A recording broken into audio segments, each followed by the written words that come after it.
السلام علیکم۔ میں ایک سچی اور انٹرسٹنگ کہانی لے کر آئی ہوں۔ میری اگلی کہانی اسی کو ملے گی جو میرے چینل کو سبسکرائب کرے گا۔ کہانی شروع کرتے ہیں۔ جیل کی سیاہ ظالم سلاخوں میں اسے اپنا دم گھٹتا محسوس ہو رہا تھا۔ اپنوں سے جدائی کا غم ناقابل برداشت تھا۔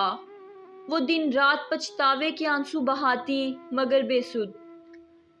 گزرا وقت کبھی اس کے ہاتھ نہ آ سکتا تھا، بلکہ پردہ اسکرین کی مانند اس کے سامنے تمام مناظر چلنے لگتے۔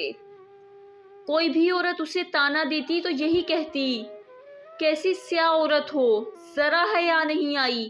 وہ روتی چیختی بلکتی رہتی، مگر جیل کی یہ سلاخیں اس کی دردناک زندگی اور موت کی جگہ بن چکی تھیں۔ وہ اپنے باپ کی اکلوتی بیٹی تھی۔ ماں باپ بہت ہی غریب تھے۔ باپ مزدوری کر کے جو بھی کماتا اس سے 2 وقت کی روکھی سوکھی کھا لی جاتی۔ اس کا چچا زاد رشید تو شروع سے اس پر مرتا تھا، مگر وہ اسے گھاس نہ ڈالتی۔ اسے شروع سے ہی امیر زادوں کی بیوی بننے کا شوق تھا۔ روٹی کو تو وہ ترس چکی تھی۔ جوان ہوئی تو ارمان بھی جوبن پر آ گئے۔ گلی کے کئی لڑکے اس پر مرتے تھے۔ بے حد حسین تھی، اسی لیے غرور بھی کرتی۔ جلد ہی اس نے ایک آدھ لڑکے سے بات کرنے کے بعد کھانے منگوانے شروع کر دیے۔ وہ اپنی عزت کی حدود کو جانتی تھی، مگر اس کا مقصد صرف باہر کی دنیا گھومنا اور کھانا پینا تھا۔ باپ کو اس کے حالات کا علم ہوا تو اس نے زبردستی چچا زاد رشید سے نکاح پڑھوا دیا۔ اب وہ رشید کی بیوی بن کر اس کے گھر رہتی۔ رشید جو کہ سموسوں کی ریڑھی لگاتا تھا، شادی کے شروع میں تو وہ اچھا خاصا کھلاتا رہا، مگر آہستہ آہستہ وہی پرانے دن آنے شروع ہو گئے جب وہ بھوک سے بے حال ہوا کرتی تھی۔ رشید تو اسے بالکل ناپسند تھا۔ وہ اسے محبت سے دیکھتا بھی تو اسے خوب ڈانٹتی اور اپنی طرف دیکھنے سے بھی منع کر دیتی۔ رشید بھی اس کے حسن کا اسیر تھا اور اب تو اسے اولاد کی خواہش تھی، مگر نازیہ جانتی تھی جو اسے پیٹ بھر کر نہیں کھلا سکتا وہ اس کی اولاد کو کیا کھلائے گا۔ اس لیے اس نے اولاد نہ پیدا کرنے کی ٹھان لی۔ اب رشید بھی روز آگ بگولا ہوتا اور خوب مار پیٹ کرتا۔ وہ روز روز رشید کی مار پیٹ کھا کر تنگ آ چکی تھی۔ وہ کہیں دور ایک آزاد پنچھی کی طرح اڑنا چاہتی تھی۔ وہ اس ظلم سے نجات بھی حاصل نہ کر سکتی، کیونکہ جانتی تھی وہ والدین کے گھر واپس بھی نہیں جا سکتی، کیونکہ وہاں فاقوں کے طوفان منڈلا رہے تھے۔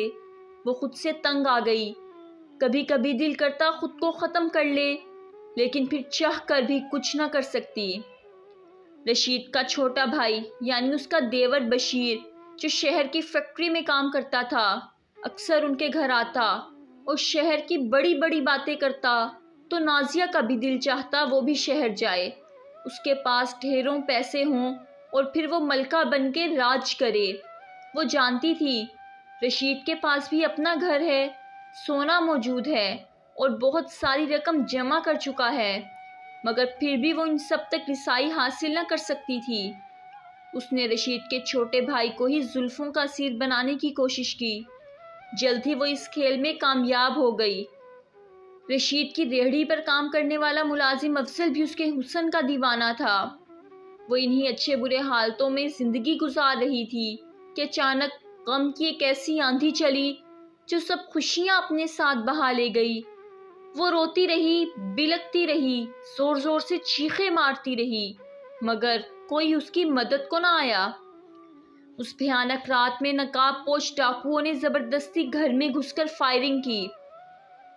فائر رشید کے سینے میں لگا اور وہ وہیں گر کر فنا ہو گیا۔ رات کی اس پہر جب سب آرام کی نیند سو رہے تھے، اس نے اپنی چیخوں سے سب کو جگا دیا۔ اس کی دردناک چیخوں سے ہر کوئی غم میں مبتلا ہوتا نظر آیا۔ گھر، زیور اور باقی پیسے سب اس کے نام ہو گئے۔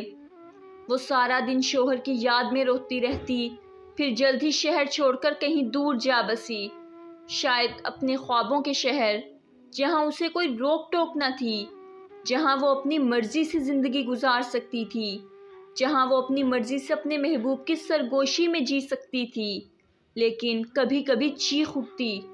روز رات کو سوتے ہوئے اس کا ضمیر اسے بے چین ہو کر کچوکے پکارتا، مگر پھر وہ خیالات کو جھٹک کر سو جاتی۔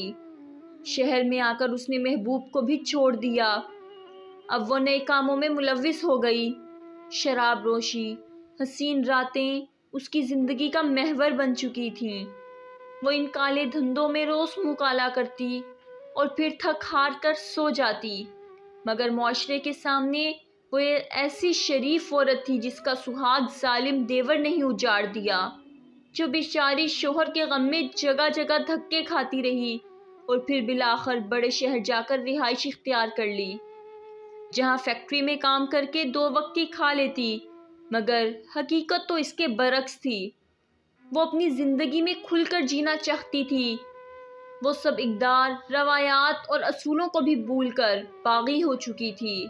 بڑے سے بڑے جرم بھی اس کے لیے معمولی ہو گئے۔ کبھی کبھی گاؤں چکر لگاتی تو وہی معصوم ناز یہ بن جاتی جس کا سب کچھ ایک بھیانک رات میں لٹ گیا تھا۔ پولیس نے اس کے دیور بشیر پر بہت تشدد کیا، پھر بالآخر وہ اسی نتیجے پر پہنچے کہ وہ قاتل نہیں۔ بس اسی دن کے بعد انہوں نے اپنی تفتیش شروع کر دی اور پھر بالآخر وہ اصلی قاتل ان کی گرفت میں آ ہی گیا۔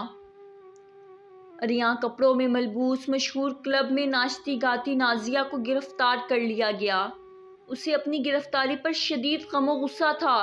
وہ جانتی تھی کہ اس کا یہ راز بھی کوئی نہ جان پائے گا، مگر پھر اس کی گرفتاری نے ثابت کر دیا تھا کہ پولیس آخر پولیس ہے۔ لیڈی انسپکٹر نے اسے خوب پیٹا۔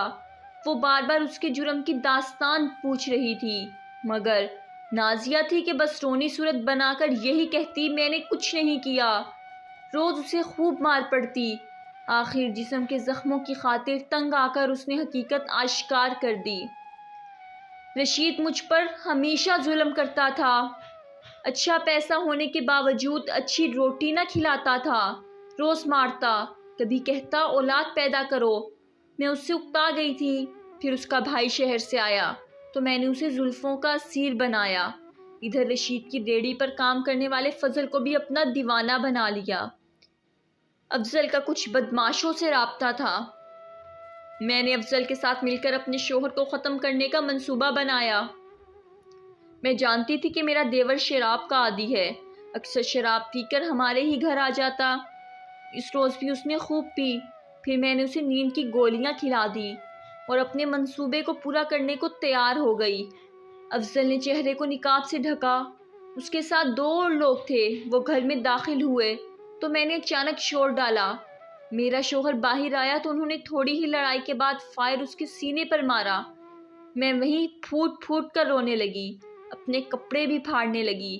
پھر افضل کی اس پستول بشیر کے ہاتھ پکڑا کر اسے صحن میں لٹا دیا اور میں نے پولیس کو یہی بیان دیا کہ یہ ظالم میری عزت لوٹنا چاہتا تھا اور میری عزت کے رکھوالے میرے ہی شوہر کو اپنے سگے بھائی کو موت کی نیند سلا دیا اور صدمے سے بے ہوش ہو گیا۔ میں افضل کے ساتھ کئی دن شہر رہی۔ اس نے مجھ سے بے وفائی کی۔ میں نے اسے چھوڑ کر نشہ شروع کر دیا۔ میں نے اپنے آپ کو باغی کرنا چاہا۔ میں اپنی مرضی سے جینا چاہتی تھی، مگر ان سب میں غلط، صحیح، حرام، حلال، اقدار، روایات سب بھول گئی۔ میں بہت بری عورت ہوں۔ وہ اپنا بیان دیتے ہوئے پھوٹ پھوٹ کر رو دی۔ لیڈی پولیس نے بیان لکھنے کے بعد نازیہ سے کہا، اب پچھتانے کا کیا فائدہ؟ جب تمہیں اللہ نے عزت کی زندگی دی تو تم نے قدر نہ کی اور یہ سوچا کہ دنیا کو دھوکہ دے سکو گی، مگر تم بھول گئیں کہ اصل طاقت اللہ کی ہے۔ مجرم چاہے کتنا ہی چالاک کیوں نہ ہو، وہ اپنا جرم کبھی نہیں چھپا سکتا۔ یہ تھی میری آج کی کہانی۔ مجھے امید ہے کہ آپ کو پسند آئی ہوگی۔ پلیز لائک کریں، کمنٹ کریں اور اپنے دوستوں میں زیادہ سے زیادہ شیئر کریں۔